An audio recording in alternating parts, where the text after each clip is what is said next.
this report.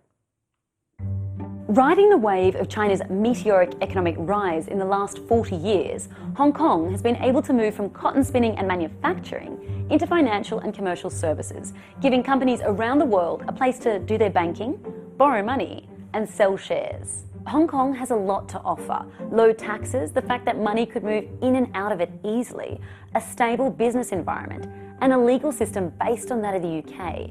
It attracted companies from all over the world. What made Hong Kong so unique is really his economic fundamentals remain firmly vested. This status as a global financial centre and the cash that comes with it has made Hong Kong what it is today, a thriving, buzzy metropolis. But with the protests of the last year, which brought the city to a standstill, and the imposition of the new security law, Hong Kong's future as a global financial centre is in doubt. It will be Beijing that will control the future of Hong Kong, for good and for bad. And so I think that's one of the challenges when we talk about, will Hong Kong remain an international financial center? But there are plenty of cities in the region who'd be keen to take its place. Enter stage right, Singapore. The Lion City seems an obvious contender. It's got a stable government and offers many of the same benefits that Hong Kong does. Low taxes, an easy business environment, and lower rent. But the size of its financial system is far smaller than Hong Kong's. Its stock market, for instance, is about 1/7 of the size of Hong Kong's. Then you've got Tokyo, a major financial centre already, but Japan has some hurdles, including high taxes and a language barrier. Meanwhile, Sydney is pouring billions into its own version of Silicon Valley, calling that area Tech Central. High taxes and its geographic remoteness, though, are a challenge to it becoming a financial hub.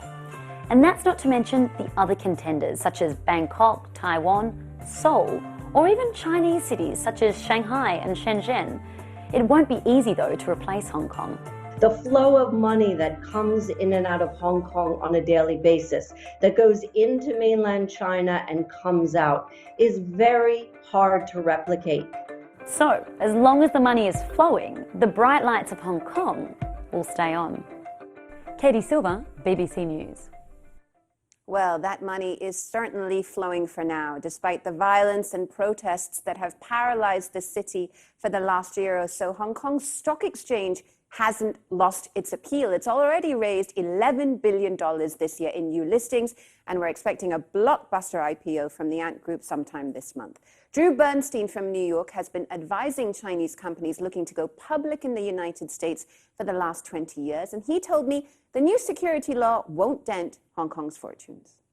Companies today, especially the size of them, when we talk about unicorn companies, most of them have business plans based on growth and innovation. Both of those require a lot of capital. So these companies are basically going to do whatever they have to do to have access to capital. And China's security rules are something that most people understand are non-negotiable. So that's something that as auditors we have to contend with. Obviously, it's one of the major issues to doing inspections in China right now. So they're going to have to find a solution to that. But there's no workaround to that.